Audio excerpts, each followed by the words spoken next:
हाय बच्चों, आप सभी का करियर गाइडेंस के यूट्यूब चैनल में बहुत बहुत स्वागत है। जैसा कि आप जानते हैं, हम क्लास 12th के इम्पोर्टेंट क्वेश्चन डाल रहे हैं। उसी से रिलेटेड आज हम करेंगे चैप्टर 2 का क्वेश्चन, राउल्ट का नियम। राउल्ट का नियम क्या होता है? स्थिर ताप पर अवाष्पशील विलेय युक्त विलयन का वाष्प दाब उसमें उपस्थित विलायक के मोल प्रभाज के समानुपाती होता है। उसमें उपस्थित विलायक के मोल प्रभाज के समानुपाती होता है। ये इतनी बड़ी डेफिनेशन है, हम अपन इसको इजीली समझेंगे। विलयन का जो वाष्प दाब है, विलयन का वाष्प दाब वो अनुकर्मानुपाती किसके होगा? समानुपाती अनुकर्मानुपाती किसके होगा? विलायक के मोल प्रभाज के। विलायक के मोल प्रभाज के क्या होता है? समानुपाती होता है। तो क्या बोला गया? देखो, यहाँ से आप डेफिनेशन कैसे पढ़ोगे? विलयन का वाष्प दाब अनुकर्मानुपाती विलायक का मोल प्रभाज कैसे करेंगे?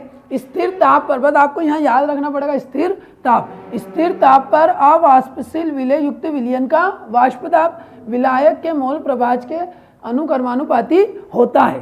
ठीक है, इसी को बोलेंगे राउल्ट का नियम। अब उन्होंने माना विलयन का वाष्प दाब, विलयन का वाष्प दाब क्या माना? PS, S मतलब विलयन और P मतलब वाष्प दाब, अनुकर्मानुपाती विलायक का मोल प्रभाज।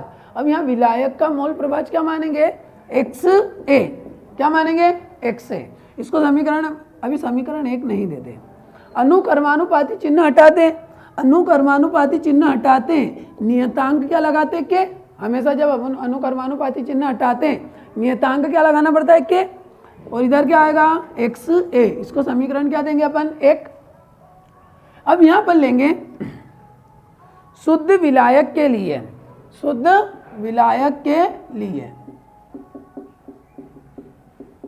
शुद्ध विलायक के लिए, शुद्ध विलायक के लिए क्या होगा कि आपका जो विलयन का वाष्प दाब है PS, ये शुद्ध विलायक के वाष्प दाब के बराबर होगा। कितने है? P0। जो आपको विलयन का वाष्प दाब PS वो किसके बराबर होगा? शुद्ध विलायक के वाष्प दाब P0। और XA विलायक का जो मोल प्रभाज है ये किसके बराबर होगा? 1 के बराबर। ये दोनों मान कहाँ रखेंगे? समीकरण 1 में। समीकरण 1 से PS का मान क्या आ गया? P0 के गुणित XA का मान कितना आ गया? 1। K का गुणा 1 में, K एकम K बराबर क्या आ जाएगा? P0। K का मान वापस कहाँ रखेंगे? समीकरण 1 में। पुनः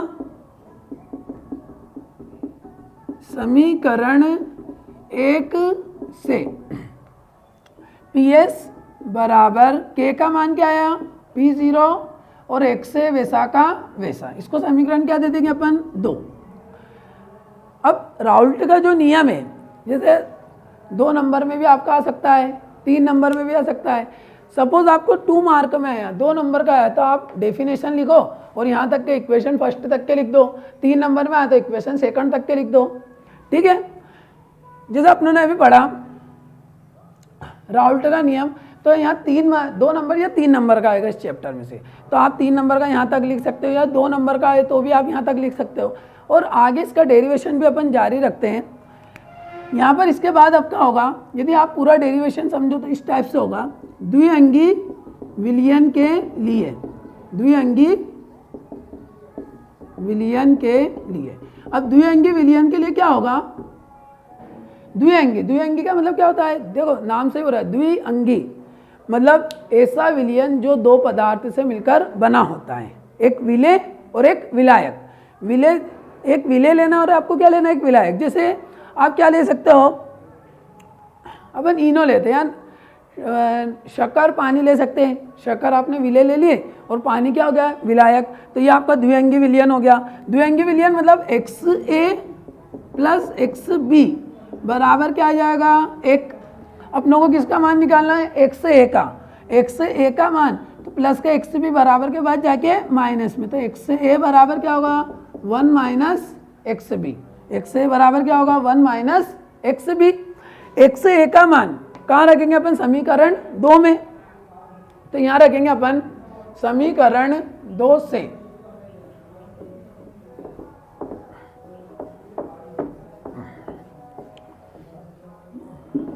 यहाँ क्या लिया अपने एक्स ए का मान 1 माइनस एक्स बी कहाँ रखेंगे, समीकरण 2 में। समीकरण 2 से पी एस बराबर पी जीरो और एक्स ए का मान क्या आ जाएगा 1 minus X B. P zero का गुणा 1 में तो क्या आ गया पी जीरो,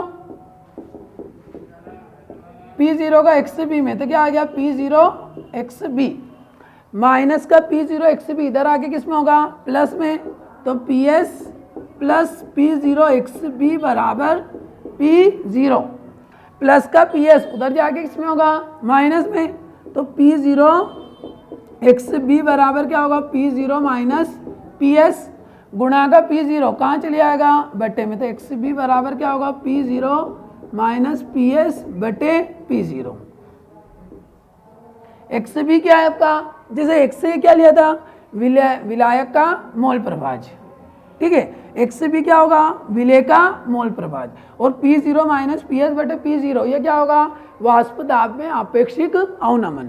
तो आप ये भी लिख सकते हो स्थिर ताप पर विलेय का मोल प्रभाज वाष्प दाब में आपेक्षिक अवनमन के बराबर होता है, इसे ही राउल्ट का नियम कहते हैं। ये अपने ने पूरा डेरिवेशन करा राउल्ट के नियम का। हो सकता है सपोज आपको अभी नहीं ये काम में आए लेकिन आगे आपको नीट जेई में ये आपको काम में आ सकता है, ठीक है। एक आपके लिए खुशखबरी है कि जैसे कि हम अभी क्लास 12th के इम्पोर्टेंट क्वेश्चन डाल रहे हैं, क्लास 12th के इम्पोर्टेंट क्वेश्चन, इसके बाद हम नीट और जेई ये दोनों सेगमेंट के आपको क्वेश्चंस डालेंगे, ठीक है, और आपको उसके न्यूमेरिकल कराएंगे, ठीक है, उससे रिलेटेड और ज़्यादा आपको न्यूमेरिकल कराएंगे कि आपको नीट और जेई में बहुत फ़ायदा मिलेगा। इसके लिए आप हमारे चैनल को लाइक करिए, सब्सक्राइब करिए। Thank you.